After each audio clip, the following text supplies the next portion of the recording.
अस्सलाम वालेकुम गाइस, कैसे हैं आप? उम्मीद करते हैं आप सब खैरियत से होंगे, खुश होंगे और हमारी दुआ है कि आप हमेशा खुश रहें, हंसते और मुस्कुराते रहें। मेरा नाम है रहमान अनवर और मैं हूं मोहम्मद सईद और मैं हूं ज़फ़र इकबाल। और भाई आज का दिन बहुत स्पेशल था और एक स्पेशली वीडियो देखने जा रहे हैं। 93,000 सरेंडर वाला मुल्क 300 बार जंग लड़ेगा।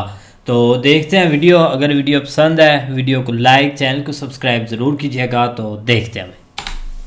नमस्कार दोस्तों, डीडी रेड के एक और रिएक्शन वीडियो में आप सभी का स्वागत है। मैं हूं आलोक। तो आज जो वीडियो लेकर आए हैं वो वीडियो है रियल एंटरटेनमेंट वाले शोएब भाई का और इसका टाइटल है ready for 300 Wars with India says पाक पीएम इन कश्मीर। तो जी यहाँ जो केयर टेकर पीएम हैं पाकिस्तान के, जिनको पता है कि वो केयर टेकर ही बन सकते हैं, अगली बार उनको मौका मिलने वाला नहीं है, तो जो करना है कर लो, अपना नाम बना लो, दुनिया भर घूम लो, इधर कर लो उधर कर लो। उन्होंने एक बयान दिया है। काम करता हूँ, पहले आपको वो बयान सुनाता हूँ, पहले सुन लीजिए। मैं सिर्फ ये अर्ज करता चलूं कि 3 मरतबा पाकिस्तान पे कश्मीर की वजह से जंग तोपी गई जो हमने लड़ी।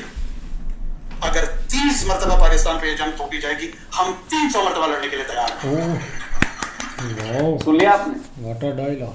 और दिन गजब का है आज। बयान इन्होंने कल दिया है लेकिन खबर आज आई है। तो सोचिए आज 16 दिसंबर है और 16 दिसंबर वो है जब इन्हीं केयर टेकर प्राइम मिनिस्टर साहब का, जब ये बच्चे रहे होंगे तब इनका आधा मुल्क चला गया था। तब इन्हीं की जिस फौज के दम पर और जिन लोगों के दम पर ये 300 बार लड़ने की बात कर रहे हैं, इनकी फौज के पैंट उतारी गई थी। आज मैं आपको वीडियो दिखाता हूं पैंट रिमूवल की। ये वीडियो देखिए, देख रहे हैं आप? तो टट्टी है तो टट्टी ओ यार मार ओ मार भी रहे हैं यार ये। नहीं, और इन्होंने खिदमत कर दी यार। व्हाट अ शेम यार। वो नीचे लिखा नंबर 1। नंबर वन नंबर नहीं लंबर। वो देख कैसे रहा है?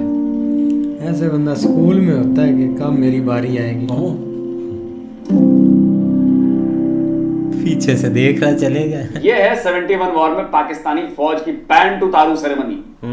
और बीच में आपने देखा होगा कि एक ने बट से ठोक भी दिया, एक ने दूसरे को ठीक से पैंट नहीं उतार रहा था। तो इस ह्यूमिलिएशन को पाकिस्तान की फौज और पाकिस्तान के लोग जो चाहते हैं भारत से लड़ना, इस ह्यूमिलिएशन को ना उनके डीएनए हम में नहीं चाहते घुस चुका है ये। और जितने भी दावे करते हैं ना हमने ये लड़ाई लड़ी, एक लड़ाई आप मुझे बता दीजिए जो लड़ाई आपने जीती हो। अब मेरा दावा है, मैंने चारों लड़ाइयों पर वीडियो बना रखा है। कोई पाकिस्तान में माइक ला लो जो चारों वीडियोस के काउंटर में वीडियो लेकर आए विद फैक्ट्स। और मैंने सारे उसमें पाकिस्तानी फैक्ट दिए हैं, इंटरनेशनल फैक्ट दिए। तो 93,000 फौजी सरेंडर करने वाले देश, चारों लड़ाइयां हारने वाले देश का एक केयर टेकर पीएम जिसकी कोई औकात नहीं होती, सही बात, वो कह रहा है कि 300 लड़ाइयां लड़ेंगे। 76 साल में जितनी लड़ाइयां लड़ी हैं उसके बाद अपनी हैसियत देखिए ना, आपकी हालत क्या हो गई है। पतली भिखमंगे कहे जाते हैं आप पूरी दुनिया में, भिखमंगे। उसके बाद आप ऐसी बातें कर रहे हैं। तो भाई ये तो है पाकिस्तानियों की, इसी अदाव पे तो फिदा हूं मैं। चलिए अब इस पर पब्लिक का रिएक्शन क्या है ये देखते हैं। पाकिस्तान के care taker prime minister Anwarul हक काकड़ ने कश्मीर असेंबली में जाके एक बड़ी हैरान कर देने वाली स्टेटमेंट दी। उन्होंने बोला है कि हम कश्मीर के लिए इंडिया से 300 जंगें लड़ने के लिए तैयार हैं। आज इसी मौजू पर बात करेंगे अपना भाईजान से। इनसे पूछेंगे कि जो पहले 3-4 जंगें कश्मीर के नाम पे हुई, क्या उसकी रियल हिस्ट्री, क्या उसकी रियलिटी पाकिस्तान की पब्लिक को बताई जाती है, और क्या वाकई में पाकिस्तान की पब्लिक 300 जंगें लड़ने के लिए तैयार है, और वो भी इंडिया के साथ, जबकि इस टाइम पे हम भूख के साथ जंग लड़ रहे हैं। अस्सलाम वालेकुम। वालेकुम सलाम।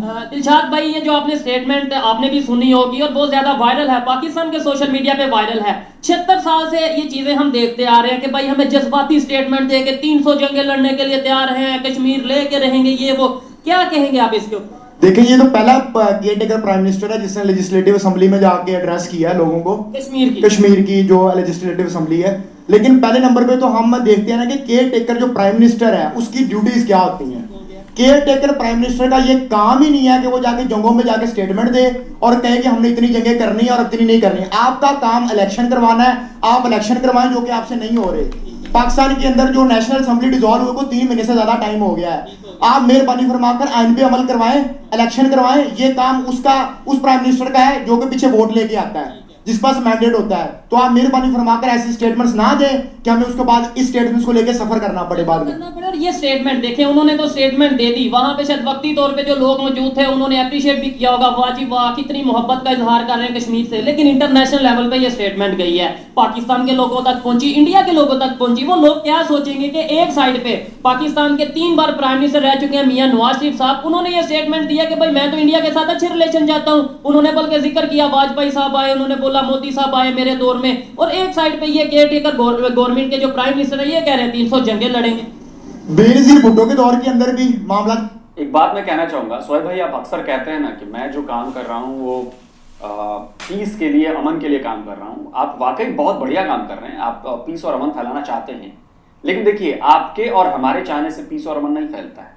पीस और अमन फैलेगा तब जो कंट्रोल करते हैं इन दोनों देशों को।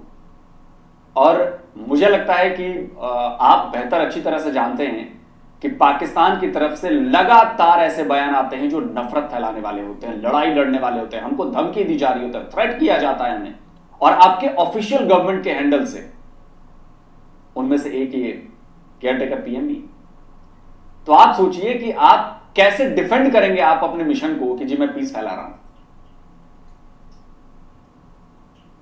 बहुत मुश्किल काम है, बहुत मुश्किल काम है। आप 100 कदम आगे बढ़ाते हैं ना अगर पीस में, आपका एक अदना सा कोई बंदा आता है, शेख रशीद और अनवारुल काकर और इन जैसे जो गवर्नमेंट है, जिनके पास पावर है, जो कंट्रोल करते हैं, जिनकी बात सुनी जाएगी। आपकी और हमारी बात नहीं सुनी जाएगी, उनकी बात सुनी जाएगी, उनकी बात पर रिएक्शन होगा। और वो आपको 100 कदम जो आगे बढ़े हो वो तो जीरो पर लाते ही, उससे 1000 कदम पीछे आपको धकेल देते हैं। ऐसे ही तभी मैं कहता हूं कि अगर वाकई अमन और शांति चाहिए ना, तो पाकिस्तान की यूथ को सड़कों पर उतरना होगा और इन जैसों का मुंह बंद कराना होगा कि तुम पाकिस्तान के डेवलपमेंट के लिए बात करो, ये जंगों की बात छोड़ो। पहले पाकिस्तान को डेवलप करो, पाकिस्तान को इतना मजबूत बनाओ कि जंग लड़ने के लायक बनाओ। 76 साल से चूरन दे दे के तुम लोगों ने हमें बर्बाद कर दिया, तबाह कर दिया। काकड़ साहब इतने देशों में घूम आए, उनको उनके क्या टिकट के पैसे लग रहे हैं, क्या उनकी जेब से लग रहे हैं? वो आप लोगों की जेब के पैसे लेकर वो घूम रहे हैं। वो आप लोगों की जेब से पैसे लेकर उनके गाड़ी में पेट्रोल डलता है, सारी अय्याशियां हो रही हैं, सारा प्रोटोकॉल मिल रहा है। आपको क्या मिल रहा है? बेहतर होने की कोशिश हुई थी। उसके बाद नवाज शरीफ साहब का, मैं नवाज शरीफ का क्रिटिक्स हूं, लेकिन इस मामले के अंदर मैं उनको सपोर्ट करता हूं कि वो पाकिस्तान और इंडिया के रिलेशन बेहतर करना चाहते हैं। और जो भी एक डेमोक्रेटिक बंदा होगा ना, वो हमेशा यही चाहता है कि वो पाकिस्तान और इंडिया के ताल्लुकात हमेशा बेहतर हों। और दूसरी उन्होंने बात की कि लोग 300 जंगे लड़े। क्यों भाई, हम क्यों लड़े 300 जंगे?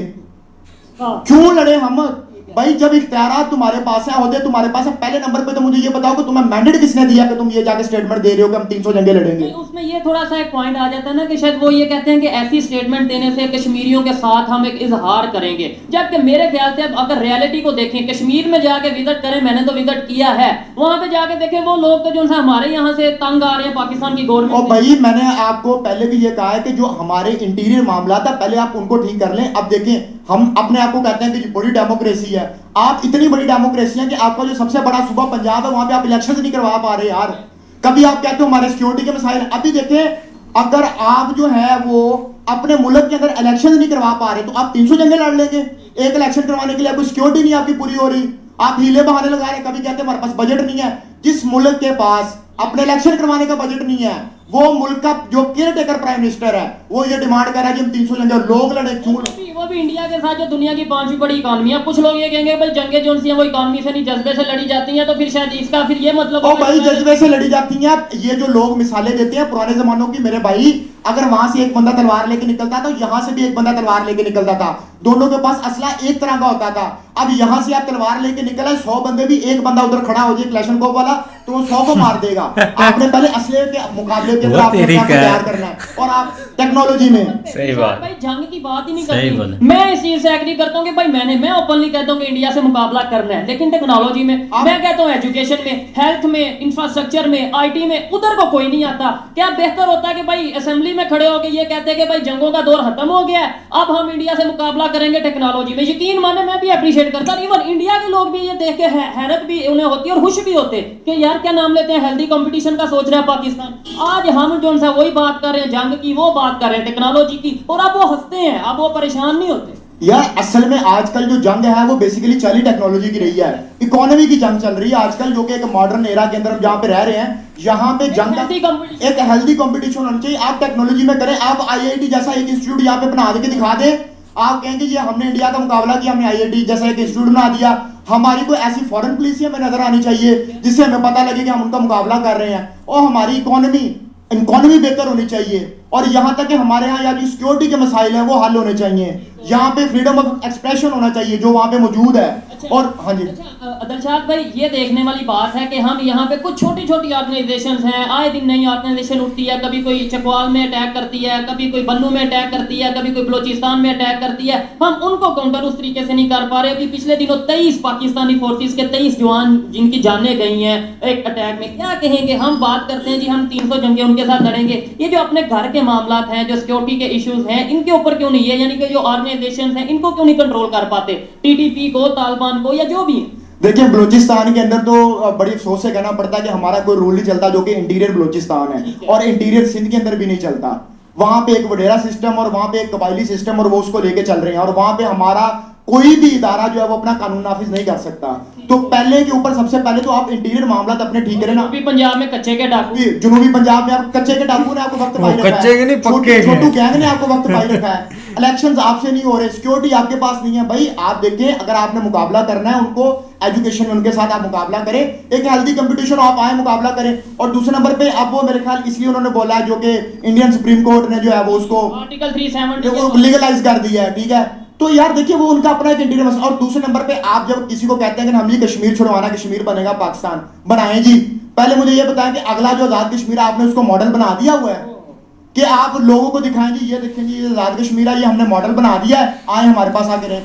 आप कश्मीर के लोगों से जाके पूछें क्या वो रहना भी चाहते हैं आप लोगों के साथ कि नहीं रहना चाहते। जहां पे जो हमारे पास 4 सूबे हैं ना, 4 सूबों में हमने ऐसा क्या दूध और शहद की नहरें बहा दी है जिसकी बिना पर हम जाके कह रहे हैं कि हमने उसको भी आजाद करवाना है। और वो फिर ये भी और सवाल हमने ये जंगे करके देख ली हैं मेरे भाई, हमने 1947 से हम स्टार्ट हुए हैं, आज 2024 आने वाला है, वहां पे खड़े हैं, हमने कितनी जंगें लड़ी हैं, हमें एक जंग का भी कोई फायदा हासिल हुआ है सिवाय इस बात के कि हम बहुत पीछे चलते गए हैं। अभी भी ये दौर जो है ना, अब हम इंसानी तारीख में यहाँ तक पहुंच चुके हैं कि जो जंग है वो किसी मसले का हल नहीं है, और ये सब लोग कर सकते। जैसे हमारे यहाँ अब देखिए हमारे मुल्क का ये हाल है कि हमारे यहाँ 4 प्राइम मिनिस्टर नाहल हो चुके हैं और 3 प्राइम मिनिस्टर हमारे कत्ल हो चुके हैं। हमारे यहाँ या वजीर आजम जो है हमारा, जो हमारा सबसे बड़ा आईनी होता है, वो महफूज नहीं है यहाँ पे, और आप हमें जंगों की बातें सुनाते हैं।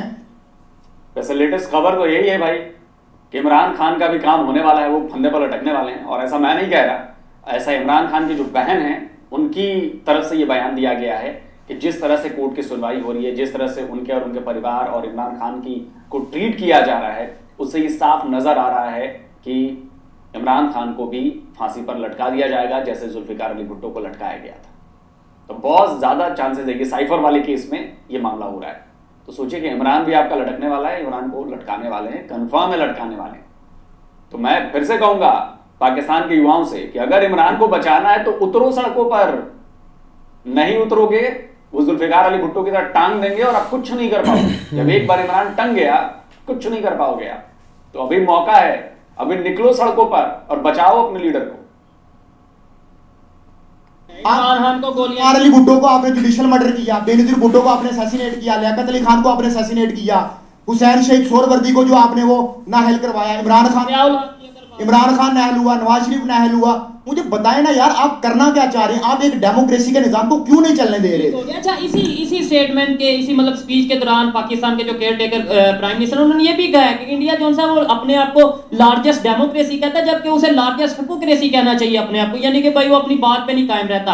आप मुझे बताएं, इससे हम अगर फॉरेन पॉलिसी, इंडिया की फॉरेन पॉलिसी की बात करें, कोई मैंने एक दिन पाकिस्तानी से पूछा मुझे कोई 4 ऐसे कंट्री बता दें जिसके साथ इंडिया के रिलेशन नहीं बेहतर, पाकिस्तान और चाइना को छोड़ के। आप मुझे बता दें कोई 3-4 ऐसे कंट्री। ऐसे तो कोई नहीं है। देखें पाकिस्तान के अंदर देखें जो फॉरेन पॉलिसी है ना, अब वो उनका जो फॉरेन पॉलिसी डॉक्टर जयशंकर है यार, वो एक प्रॉपर सिस्टम के थ्रू आया है जब बंदे एक प्रॉपर सिस्टम के थ्रू आएंगे तो आपको आउटपुट अच्छी मिलेंगी। अब देखिए इन्होंने कहा जी हाइपोक्रेसी है इंडिया, मैं इस बात से बिल्कुल इत्तेफाक नहीं करता। अब देखें आप अपनी डेमोक्रेसी को कंपेयर करें, ये जो खुद बंदा बैठा हुआ है ये गैर कानूनी तौर पर बैठा हुआ है, 3 महीने के बाद तो इसका औहदा ही गैर कानूनी हो जाता है। ये खुद क्यों बैठा हुआ है, ये जो अनवारुल हक काकड़ है, उसकी स्टेटमेंट देना बनती नहीं है। ठीक है, अच्छा इधर मैं एक और चीज क्लियर करना चाहूंगा कि कुछ लोगों को थोड़ा सा जाहिर बात है जब नॉलेज नहीं होता उस तरीके से, जो हमें हिस्ट्री के बारे में बता दिया गया, जो स्कूल कॉलेजेस यूनिवर्सिटीज में बता दिया गया, जो हमारे मेन स्ट्रीम मीडिया पे बता दिया गया, जब हम सारी जिंदगी वही सुनते रहते हैं तो ऐसी कोई बात करता है तो बड़ा कड़वा लगता है। लेकिन मैं एक क्वेश्चन छोड़ने वाला हूं पाकिस्तान से जो लोग देख रहे हैं कि पाकिस्तान साइड कश्मीर में कितनी यूनिवर्सिटीज हैं, जरा गूगल करके चेक करिएगा गवर्नमेंट की यूनिवर्सिटीज। इंडिया साइड कश्मीर में कितनी गवर्नमेंट की यूनिवर्सिटीज हैं, यहाँ पे कितना हॉस्पिटल्स हैं गवर्नमेंट के और वहां पे कितने हॉस्पिटल्स हैं गवर्नमेंट के, यहाँ पे इंफ्रास्ट्रक्चर और वहां पे इंफ्रास्ट्रक्चर, यहाँ पे इंटरनेट फैसिलिटी की बात करें, वहां पे इंटरनेट फैसिलिटी की बात करें, यहाँ पे कितने इंटरनेशनल प्रोजेक्ट आ चुके हैं, वहां पे कितने इंटरनेशनल प्रोजेक्ट आ चुके हैं, इवन यूएई की बात करें, यहाँ पे पाकिस्तान साइड कश्मीर में कौन सा ऐसा इस्लामिक कंट्री है जिसने इन्वेस्टमेंट किया है, जबकि इंडिया साइड कश्मीर की बात करें तो कितने ऐसे इस्लामिक कंट्रीज हैं जहां पे उन्होंने इन्वेस्ट किया है। G20 की मीटिंग वहां पे हो चुकी है, यहाँ पे नहीं हुई। और एट दी एंड जब कोई चीज नहीं मिलती तो एक बात दिलशाद भाई आ जाती है, यार जितनी मर्जी फैसिलिटी दे दो, दूध दे दो, उन्हें शहद दे दो, जो भी दे दो, वो मजहबी तौर पे आजाद नहीं है तो इस आजादी का क्या फायदा। आप मुझे बताएं यहाँ पे अगर हम मिनॉरिटीज हिंदूज की बात करें फिर वो मजहबी तौर पे आपको मतलब ये फिर ऐसे तो बड़ी बात होती है। देखिए जी पहले नंबर पे आप बताएं आपके यहाँ फ्रीडम ऑफ एक्सप्रेशन कहां से आ गया। आप एक बात किसी इदारे के खिलाफ कर दे और उसके बाद आप अपना हशर देखेंगे, आपका हशर क्या होता है। आप एक बात किसी ऐसे मुल्ले के खिलाफ कर दे उसके बाद आपके ऊपर कत्ल के फतवे लगते हैं, और आप बात करेंगे यहाँ पे फ्रीडम ऑफ एक्सप्रेशन की बात है, वहां पे नहीं है। मैं आपको बताता हूँ शिया कम्युनिटी जो हमारी है उसके साथ इन्होंने कितना जुल्म किया है, उनकी इमाम बारगाहों को उनको उड़ाया, इन्होंने बम बांध के चले जाते थे। ठीक है, हमारी जो क्रिश्चियन कम्युनिटी है वो उनके और हमारे यहाँ बाथरूमों के अंदर शिया काफिर के नारे लिखे हुए हैं। ठीक है, आप लोग जो लोग मेरे सुन रहे हैं पाकिस्तान के जो लोग हैं उनको पता होगा, हर बंदे ने जिंदगी में कहीं ना कहीं पढ़ा होगा। ठीक है, आप लोगों जो क्रिश्चियन कम्युनिटी है आपने उनके साथ क्या किया, जड़ावाला के अंदर आपने उनके साथ क्या किया है। हिंदुओं की तो बात नहीं ना करेंगे, उसमें तो जरा ज्यादा मजहबी टच आ जाएगा कि नहीं ये कैसी बात। यार पहले नंबर पे तो मुझे ये पता है। अब आप समझे कि मैं लगातार अगर कोई बात कहता हूं तो क्यों कहता हूं, मैं फैक्चुअली बहुत करेक्ट होता हूं। जो ये भाई साहब बात कर रहे हैं ये बात मैं आज से नहीं, आज से 3 साल से कर रहा हूं कि एक मुसलमान ही एक इस्लामिक कंट्री में सेफ नहीं है, शिया कम्युनिटी। और ये पूरी दुनिया कहती है कि पाकिस्तान में शिया जेनोसाइड हो रहा है। अल जजीरा तो आपका मुसलमान कंट्री का है ना, चलिए वो एंटी इंडिया है लेकिन एंटी पाकिस्तान तो नहीं है ना। लेकिन उसने तक ये खबर छापी कि शिया जेनोसाइड हो रहा है पाकिस्तान के भीतर। जब भी रैलियां निकलती हैं सड़कों पर शिया काफिर के नारे लगते हैं और शियाओं को मिटाने की बात कही जाती है, ये तो किसी से छुपा नहीं है। यही बात मैं आपको समझाना चाहता हूं। आए दिन शिया मस्जिदों में ब्लास्ट होता है, सैकड़ों शिया मुसलमान मारे जाते हैं, क्या दुनिया को पता नहीं चल रहा है क्या? यही बात मैं समझाना चाहता हूं। देखिए आज इन भाई ने, शायद हो सकता है मेरे वीडियोस देखते हो, मेरे पॉइंट्स को समझते हो कि जो मैं पॉइंट्स कहता हूं, जो मैं लाकर दिखाता हूं, बहुत वैलिड पॉइंट है और बहुत फैक्चुअली करेक्ट पॉइंट है। आपने क्रिश्चियन कम्युनिटी की बात की, जड़ावाला में किस तरह से उनके चर्चों को जलाया गया, किस तरह से उनको मारा गया, वो बेचारे रात भर ठंड की में खुले आसमान के नीचे रहने को मजबूर हुए। अभी एक लेटेस्ट वीडियो आया, कल परसों भी एक वीडियो में मैंने डाला था वो, कि एक पिता अपने बच्चे को के साथ क्या हो रहा है उसके साथ उसकी एकेडमी में, जरा सुनिए। मैं बड़े अफसोस से ये बात कर रहा हूँ कि ये मेरा बच्चा एकेडमी पढ़ने जाता है, उधर मुस्लिम बच्चे थे, वो कह रहे थे कि आप क्रिश्चियन हो, आप मुसलमान हो, जो आपकी बाइबल में तो 100 झूठ लिखा हुआ है। तो देखिए ये अच्छी बात नहीं है कि हम कोई इस तरह की बात करें ना तो हम पर ये तो हिन्ने रसालत का केस कर देते हैं, हटा डाल लेते हैं। क्या इनको कोई बताने वाला नहीं है? हमने तो बर्दाश्त करना ही करना है क्योंकि हमारे खुदावंद ने कहा है, ठीक है ना। तो ये मुल्क के, हम पाकिस्तान में रहते हैं, ये मुल्क के ठेकेदार बने हुए हैं मजहब के। तो आप समझ रहे हैं कि पहले आपको अपना घर ठीक करना पड़ेगा, वरना दूसरों पर उंगली उठाएंगे तो आपके ऊपर, आप एक उंगली उठाएंगे ना, आपके ऊपर 1000 उंगलियां ऑलरेडी पहले से उठी हुई हैं, तो आपकी औकात नहीं रह जाएगी, आपकी कोई हैसियत नहीं रह जाएगी। क्योंकि कातिल कहता है अगर कि जी ये लोग मुझे मारना चाहते हैं, जबकि कातिल ऑलरेडी 1000 को मार चुका है, तो ये बहुत ही बुरा है, बहुत ही बुरा है। रूल्स हैं, इतने अच्छे रूल्स हैं, हर पाकिस्तानी नौजवान यूरोप जाना चाहता है। वहां पे जो सी जंगें हुई, वर्ल्ड वार हो गई, फिर भी वो आपस में मिलके बैठ के, उनकी तो इवन लैंग्वेज भी नहीं थी मिलती। हाँ जी, देखिए अब जर्मन है, फ्रांस है, इटली है, उनका लैंग्वेज बैरियर इतना ज्यादा बड़ा है, लेकिन उनके बावजूद उन्होंने मसले का हल निकाला। देखिए आज दुनिया इस जगह पे पहुंच चुकी है, इस पॉइंट पे पहुंच चुकी है कि आपका हल जो है वो सिर्फ और सिर्फ निगोशिएशंस है। नहीं देखिए, इसमें मैं थोड़ा सा डिफर करूंगा। ये पाकिस्तान में बहुत आम ये लॉजिक पेश किया जाता है कि जी यूरोप वालों ने बहुत लड़ाइयां लड़ी, लेकिन उनमें और हम में बहुत फर्क है। फर्क ये है कि वो लोग एक ही कम्युनिटी से ताल्लुक रखते हैं। पूरा यूरोप मैक्सिमम जो है वो एक ही कम्युनिटी है, उनमें रिलीजन का कोई भेदभाव नहीं है। यहां पे लड़ाई, पाकिस्तान बना ही रिलीजन के बेस पे है कि वो हिंदुओं के साथ नहीं रह सकते। तो लड़ाई देशों की नहीं है, लड़ाई यहां पर रिलीजन की है, रिलीजियस लड़ाई आप लोगों ने बनाई इसको। जबकि हमारे यहाँ अभी भी हिंदू मुसलमान सिख ईसाई सब एक साथ रह रहे हैं, लेकिन आपने बनाया और इस मुद्दे पर बनाया, इस बेस पर बनाया कि हिंदू और मुसलमान एक साथ नहीं रह सकते, और आपने अलग कंट्री ली। तो लड़ाई रिलीजन की है, रिलीजियस है, धार्मिक है, इसीलिए यहां पर एक नहीं हो सकते। वहां पर धर्म को लेकर लड़ाई नहीं थी यूरोप में, वहां पर इलाके को लेकर लड़ाई थी, लेकिन धर्म पर सब एक थे। समझे आप?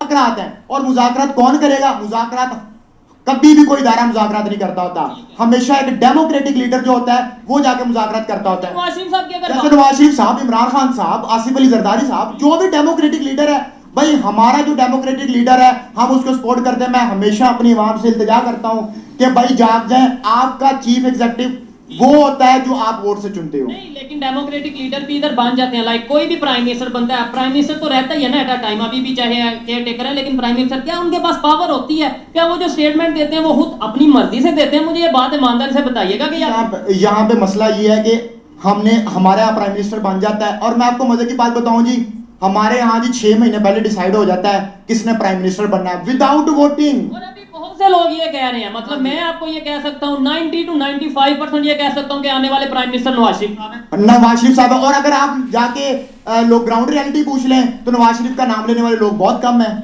इसके मुकाबले में इमरान खान का बहुत ज्यादा लोग नाम लेने वाले।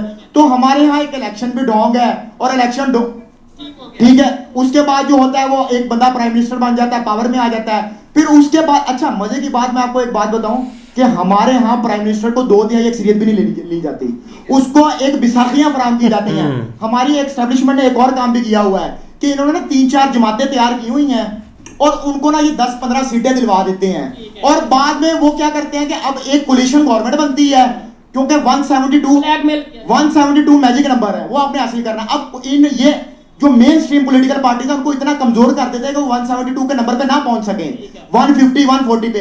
अब वो जो उन्होंने एस्टैब्लिशमेंट ने अपनी बी टीम्स बनाई होती हैं, उनको हुकूमत में लेके आते हैं, और फिर ब्लैकमेलिंग का एक सिलसिला शुरू होता है कि नो कॉन्फिडेंस ले आएंगे आपके खिलाफ, आपको बाहर निकाल देंगे। इमरान खान के साथ सेम यही हुआ है, उसको एमकेएम छोड़ के, नवाज शरीफ के साथ भी यही हुआ है। तो भाई ये जो सिस्टम है ना, इसके अंदर गहराई तक यहाँ पहुंच चुके हैं। इसका एक ही हल है, आप पॉलिटिकल स्ट्रगल करें यार, आप इंशाल्लाह एक ना एक दिन जरूर ऐसा टाइम आएगा कि जब हमारा पाकिस्तान तरक्की करेगा, और हमें ये चीजें, लेकिन फिलहाल हमें ये चीजें समझने की जरूरत है, रियलिटी को जानने की जरूरत है। दिलशाद भाई आपको बताता चलो, शायद अगर आप कमेंट्स वगैरह पढ़ते हैं, वीडियो तो आप अपनी देखते ही होंगे हमारे चैनल पे, लेकिन अगर कमेंट्स पढ़ते हैं, देखने वाले मोस्टली इंडिया से हैं और बहुत ज्यादा अप्रिशिएट करते हैं। मतलब ये नहीं कि आप उनकी तारीफ करते हो, आप रियलिटी पे बात करते हो इसलिए अप्रिशिएट करते हैं। मुझे बताएं कि इंडिया के बहुत से लोग ये भी कहते हैं, जब वो दूसरे अनएजुकेटेड लोगों की, पाकिस्तानियों की बात सुनते हैं, वो कहते हैं यार हमें पाकिस्तान से कोई रिलेशन चाहिए ही नहीं। मेरी अपनी ख्वाहिश है कि इंडिया के साथ रिलेशन हो, आप भी यही ख्वाहिश रखते होंगे कि इंडिया के साथ रिलेशन हो। क्या मैसेज इंडियंस को देना चाहेंगे कि यार देखें, जो आप सोचते हैं कि पाकिस्तान से रिलेशन नहीं चाहिए, इसे थोड़ा सा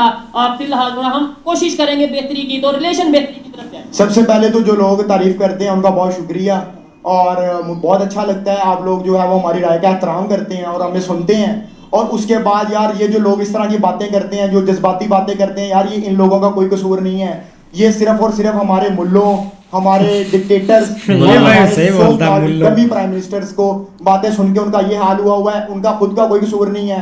तो यार हम यही चाहते हैं, जो भी एक पढ़ा लिखा पाकिस्तानी है जो भी एक तरक्की पसंद पाकिस्तान से मोहब्बत वो वाकई में पाकिस्तान से मोहब्बत करता है, उसकी यही ख्वाहिश है कि पाकिस्तान और इंडिया के ताल्लुकात आपस में बेहतर हों, हम एक दूसरे के साथ ट्रेड करें, हम एक दूसरे के साथ एक हेल्दी कंपटीशन करें, हमारे यहाँ एक एजुकेशनल मामला हों कि हमारे यहाँ लोग इधर से जाएं उधर से उधर आएं, जैसे हमारे स्टूडेंट एक्सचेंज प्रोग्राम होने चाहिए, बच्चों को जो है वो मिलना चाहिए, मौका मिलना चाहिए, चीजें क्रिकेट डिप्लोमेसी होनी चाहिए। हमारे यहाँ यार देखिए हम क्रिकेट को बहुत मिस कर रहे हैं, हम क्रिकेट के भी फैन हैं कि पाकिस्तान और इंडिया की बहुत दिन हो गए सीरीज नहीं होती, हम उसको भी मिस करते हैं यार। और हम देखिए इंडियन लोग और पाकिस्तानी लोग, हमें तो ये भी है कि यार ना हमारा लैंग्वेज बैरियर है, हम सदियों से इकट्ठे रह रहे हैं, दिखते भी हमारे तकरीबन एक जैसे दिखते हैं, और हमारे यहाँ सिर्फ एक बॉर्डर बना दिया गया 1947 के अंदर, ठीक है।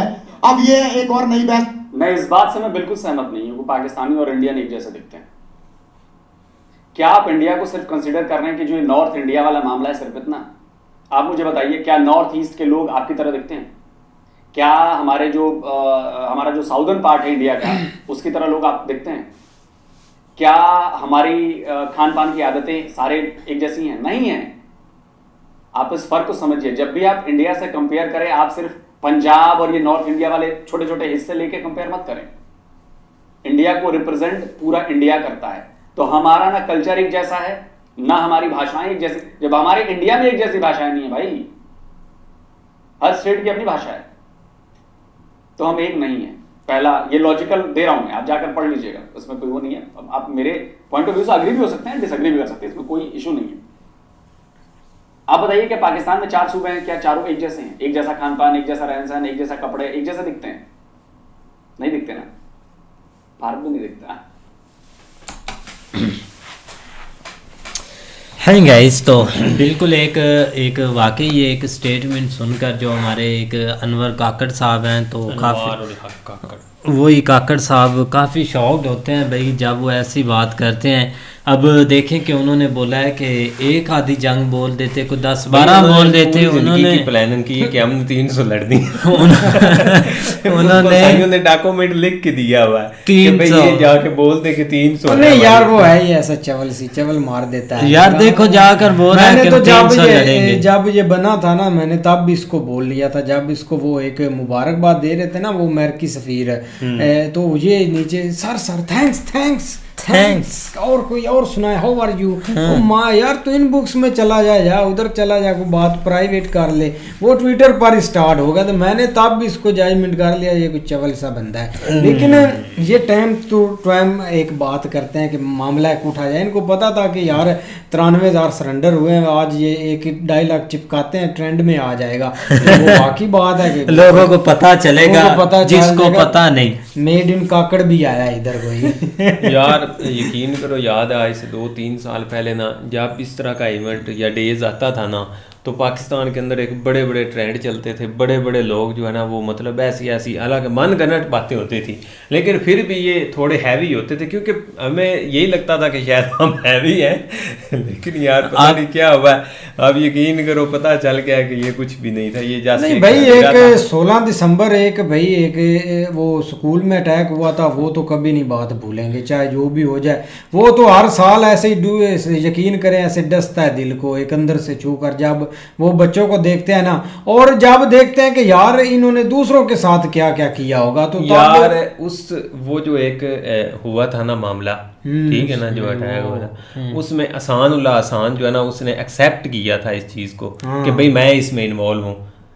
अब वो दुबई में बैठा हुआ है, खुद उसको यहाँ से निकाल के वहां पे छोड़ के आया। खुद ठीक है ना यार, बस छोड़ दें आप, ये कुछ भी नहीं है। एक सैम्पथी जो है ना वो आप क्रिएट करने की जरूरत नहीं, हमें इन चीजों से निकलना पड़ेगा।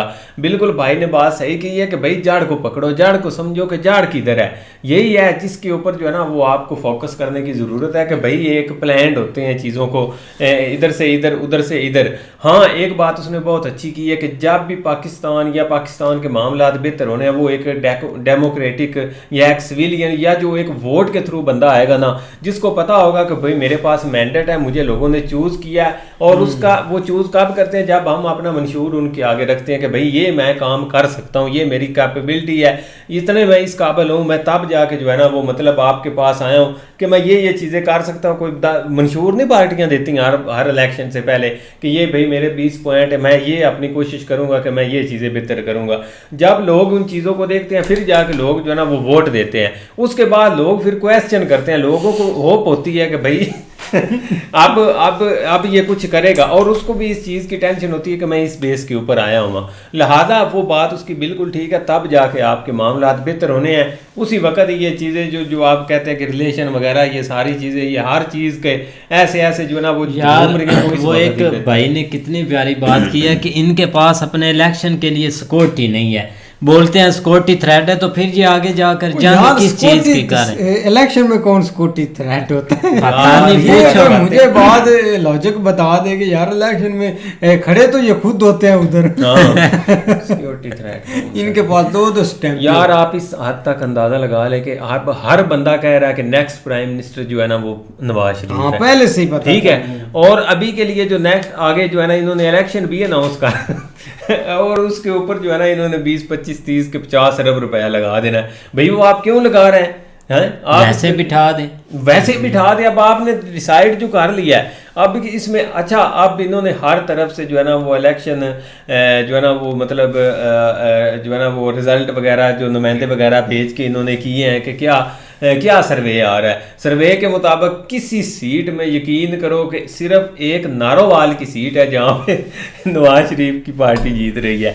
एक सीट पे 172 में से 300 प्लस सीटें होती हैं, उसमें से सिर्फ एक सीट वो बंदा जीत रहा है, लेकिन फिर भी वो प्राइम वो हमारा सेहरा में बांधा जाएगा भाई। नहीं, इधर एक इसमें कोई शक नहीं, इधर सुनामी आनी है और आनी भी इधर केपी की वाली साइड पर है, क्योंकि हाल ही में ना एक इधर मतलब कि वो वकील था बंदा मरवत है, वो काफ़ी ना उसकी पॉपुलैरिटी फैल गई थी इमरान खान की वजह से, और वो बंदा चाहता इमरान खान सामने उसको खड़े भी करना था इलेक्शन पर, लेकिन क्या हुआ कि वो उसका बेचारे का आना हो गया इधर लाहौर में इन्होंने भाई ऐसे गाड़ियाँ ले आए ना, मतलब कि कोई 50-60 गाड़ी आ गई उसको गिरफ्तार करने के लिए, और इन्होंने भाई उसके ऐसे गलमे से पकड़कर उसको दरीक कर इन्होंने गाड़ी में डाला था। तो क्या ट्रेंड चल गया उधर केपी की से, एक पंजाबी और एक पठानों का ट्रेंड चला है ना, बहुत हैवी ट्रेंड चला है वो। तो भाई कुछ लोग बीच में पड़े लाहौर वाले, उन्होंने बोला कि यार रैलियों तो हम भी निकाल रहे हैं, हम कौन सा मतलब कि इस चीज को बोल रहे हैं कि हमने ऐसा कर दिया, तो वो ट्रेंड हमको एक दिन ले डूबेगा, और डूबेगा लावा बन रहा है। यकीन करो पठानों ने इनको बहुत धोना है इनको एक पता नहीं है कि वो क्या कर सकते हैं, और वो इमरान खान की पीछे वो करेंगे भी जरूर, चाहे आज करें चाहे जो करे। जो असैसिनेशन वाला सीन आगे क्रिएट हो रहा है ना, इसमें कोई शक नहीं साइफर के तहत, क्योंकि मैंने आज 2 जो साफ़ी हैं ना जो इस विंग के हैं, जो ये मतलब एक अगेंस्ट विंग है इस पार्टी का, जो इमरान खान की पार्टी, उसने बाकायदा एक वो ट्वीट किए हुए थे और साथ एक वो कार्टून सा बना के लगा हुआ था जिसमें इमरान को लटकाया हुआ और साथ साइफर खड़ा हुआ है वो पकड़ के।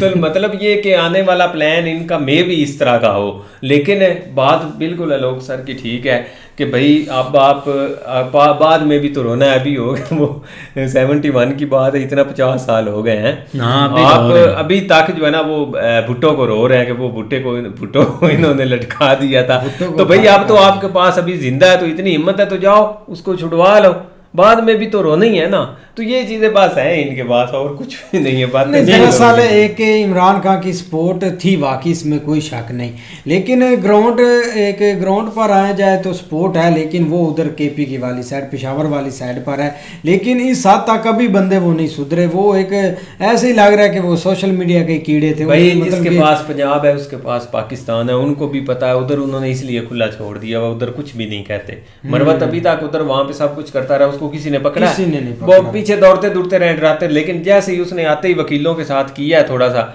इंटरेक्शन की है, साईं बाहर खड़े थे, उन्होंने पकड़ के गाड़ी में डाल लिया। उनको पता है कि इधर हमने किसी को हिलने नहीं दिया, जिसके सारी बात है 40-50-60% जो है ना वो सीटें 75% सीटें तो पंजाब की हैं, ठीक है। तो जो जिसके पास आ गया तो उसके पास, लेकिन यकीन करें इनकी मौजें लगी हुई हैं, जो भी गवर्नमेंट में आता है ना लेकर भाई वो खाता है सुकून से, हमने प्रॉपर्टी बनाकर इधर से निकल जाता है, उसका इधर कोई लेना रत्ता लाल हो गया बाप के सामने भाई, रत्ते अनार खाता बाद में बदाना ना ठीक इलेक्शन जिस दिन एक नया प्राइम मिनिस्टर अनाउंस हो जाना मुझे बाद में काकड़ की शक्ल दिखा देना कहीं पे आपको नजर आ जाए। तो इसने पता नहीं कौन से कोने में जाके इसने बैठ जाना। कोने क्या यार, वो दुबई गया था तो ऐसे आज जैसे बंदा नहीं इधर को जंगल से उठ कर जाता है शहर में तो वैसे बिल्डिंग देखता है ऐसे वो काकड़ उधर मीटिंग में था तो ऐसे बिल्डिंग देख रहा था, कभी ऐसे कभी हाथ लगा के देख रहा था ऐसे कहीं कहीं मैं AI के जरिए तो नहीं इधर इन्होंने खड़ा किया और बंदा एक गरीब बंदा बड़ा 3D गैलरी में लेके गए थे एक गरीब बंदा हो ना, वो बड़ा ख्वाब देख ले तो वो ऐसे फिर वो ऐसे अपने आप को काटता है कि यार ये ख्वाब भी हो। तो वो काकड़ वाली बात है कि यार काकड़ चेक कर रहा मैं यही खड़ा हूं नहीं। बाकी अच्छी वीडियो थी, उम्मीद करते हैं आपको पसंद है वीडियो को लाइक, चैनल को सब्सक्राइब जरूर कीजिएगा। मिलते हैं नई वीडियो के साथ, तब तक के लिए अल्लाह हाफिज़।